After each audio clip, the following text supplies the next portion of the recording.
Okay, Raw actually started off with a match to open the show instead of a promo. I'm very glad for that. Started off with Javon Evans and Dragon Lee going against Division.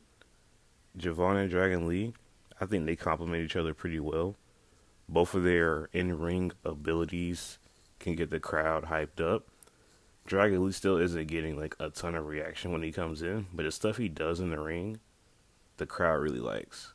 So I don't know what the disconnect is, but then again, I can't think of an actual story that he's been in, so that might not be all on him. Javon has been rocking grills lately, and I think it fits his look because it makes him look a little bit more meaner. And he started doing like a little like God, he's doing one of the things that some of the big guys do, where they run around the whole ring and do a spear, shoulder tackle, or whatever. But he jumps over the barricade. I think that's a good thing. Get the crowd involved in the anticipation for a big dive. I think that's pretty good. Now, after the match, Otis and Tozawa come out. I'm still not huge on this story. I don't think it's bad, but I don't know. It's just not for me. And I think this whole feud and this whole situation would fit better for Austin Theory and Logan Paul. I feel like Braun just feels out of place for it. That's just me personally. And Braun Breaker is seeming like he's kind of just being like he's not the main focus, because even in this post match beatdown, Theory is telling Braun to break him. So it's basically like Theory telling Braun like what to do. So he's basically just like the muscle for the group, which like I guess it makes sense because he's probably like the most dangerous, but it just feels like a disservice to Braun. I feel like he could be doing something a little bit more serious than this. But it is what it is. Now, I don't really like Danhausen, but the Danhausen segment flowing into two more matches for the show being set up, I thought was pretty good. It wasn't just a segment just for a segment. It actually led to stuff happening later on. Now, I didn't watch either of the matches, to be honest. Well, I watched them passively, so I don't have anything in particular to say about either one, except for Dominic's match with Joe Hendry at the end. Because at the end, Danhausen comes out with Io Sky to go after Liv. It's fine. Like, in terms of what they have the Judgment Day doing now, where they're basically in like a comedy feud with Danhausen, I just want an actual story for the women's title. That's really all I want. Surely it can't be that hard, but just interweaving EO with all this other stuff, like I guess it makes sense, but I just wish we could do more with them, to be honest. And one thing I've thought about with Saturday night's main event and now this Raw, Dominic's been getting wrecked, and he's the world champion of AAA.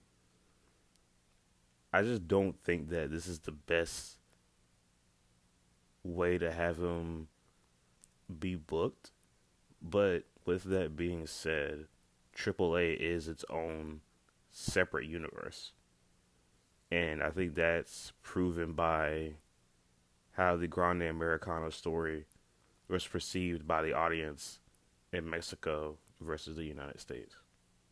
Because in Mexico, it was fully over. Everybody was fully invested into it. The people in the United States could not care about it at all.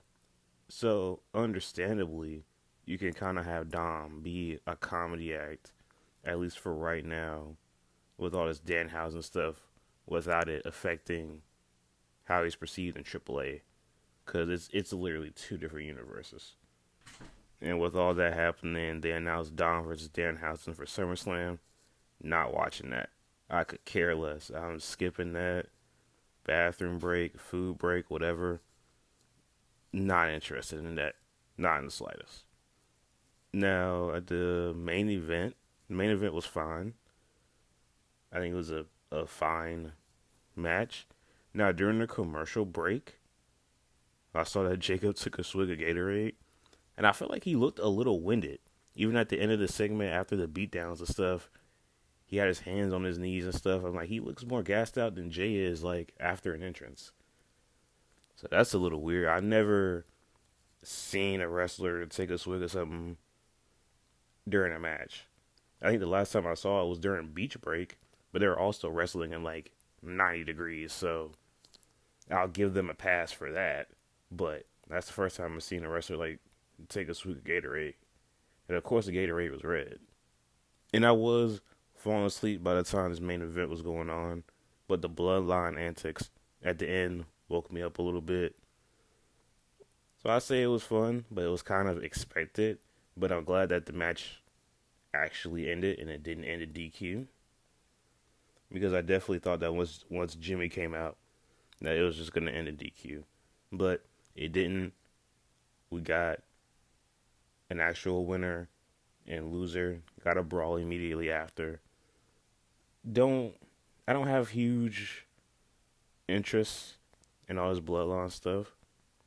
What I am interested in is what it's going to do for Royce Keys.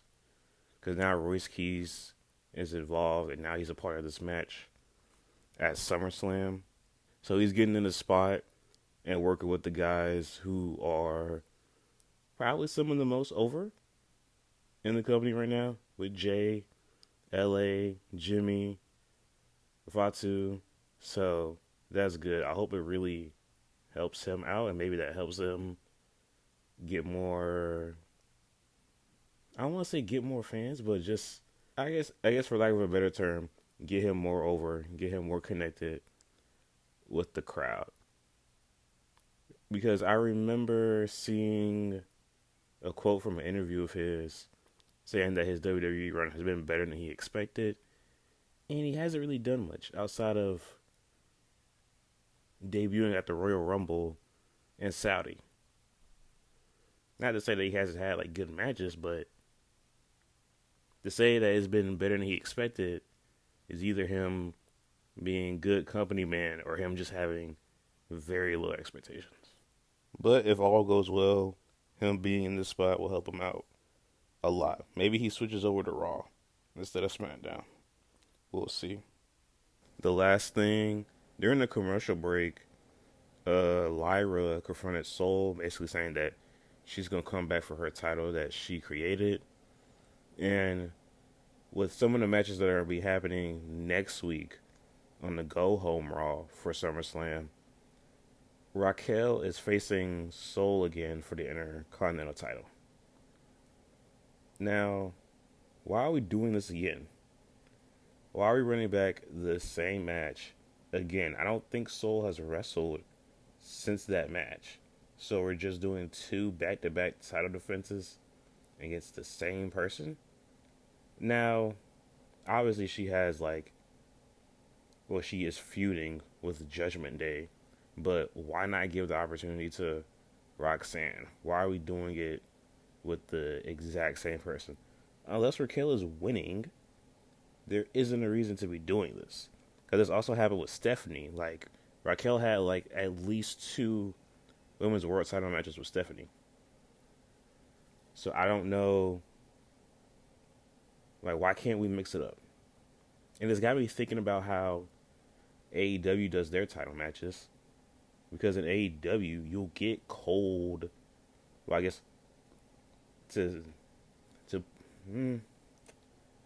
that's probably what I say. You'll get cold title matches where it will be a champion versus essentially a random opponent. Now, this might come into a thing where people will say AEW doesn't have storylines because they're just random matches. But I say AEW can get away with it because in most cases, the matches are good. You can only really pull off cold matches if the wrestling is good.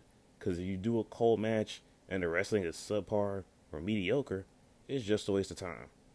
But it's also, I think, a slightly different way to do storytelling. Because if you have your champion do a bunch of defenses, you can then weave a story in through those defenses and how they won. And also in AEW, I think it's somewhat inferred that almost all of their champions are fighting champions in the sense of they will defend their title against anyone who thinks they have a right to it. Because for me, there's two modes of thought when it comes to championships and title shots.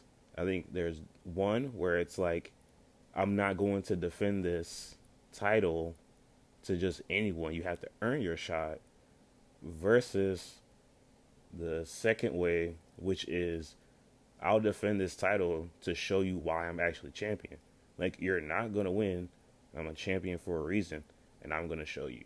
And I would prefer that because then the champions actually wrestle and wrestle against different people. And you can have like random matches, or if we relate it into a way that WWE would do random title matches, it would be like open challenges.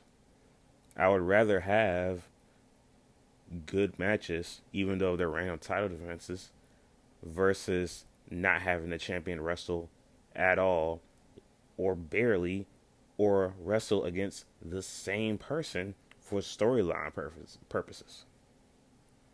Like, yes, I get that Soul is beefing with the Judgment Day, but can we do some other stuff? Right?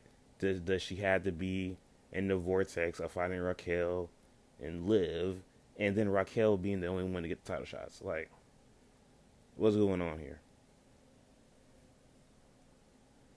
And I partially feel like it's going to end in a DQ, and Lyra might pop in and cause a DQ and attack Soul. I don't know. But then it will probably lead to Raquel beefing with Lyra, and knowing how WWE is, they're not going to have just two heels kind of beefing with each other, or at least not making a story of it. So I don't think that's going to happen. But if Lyra's going for it, then Soul would still have to win. But if Soul's going to win anyway, why not just give us a different match and do Roxanne instead? I don't know. I just saw that and I'm like, why are we running this back? And this is another thing of why I don't like the whole WWE does storylines but AEW doesn't. Because WWE storylines are like, okay, these people or this person is beefing with this faction. So now you're just in a fucking vortex of fighting people in that faction for however long. Seems like it's happening with Soul. It definitely happened with Bayley and Lyra. How many times did we get the tag match between Bayley, Lyra, and Raquel and Roxanne, and then one of them fighting the other? Like, oh, this week we get Bayley and Raquel. Oh, this week we get Lyra and Raquel. Oh, now we get Bayley and Roxanne. Now we get Lyra and Roxanne. Now we get the tag match again. Like we get it, but like, can we like just do something else? Like, oh, for the sake of story, we're gonna have this match, but we've already ran this match so many times. Like, I do not care about seeing this same match for the fourth time. And I like everybody in Judgment Day. I would say I'm not too huge on Liv, but I like Raquel. I like Roxanne. I like Lyra. I like Bayley. I don't need to see them wrestle 20 fucking times. And that's it. Probably going to do a Dynamite review on Wednesday if it doesn't overrun super long. Now tune in for SmackDown. You'll probably never see me do anything for NXT. Unless it's a pay-per-view.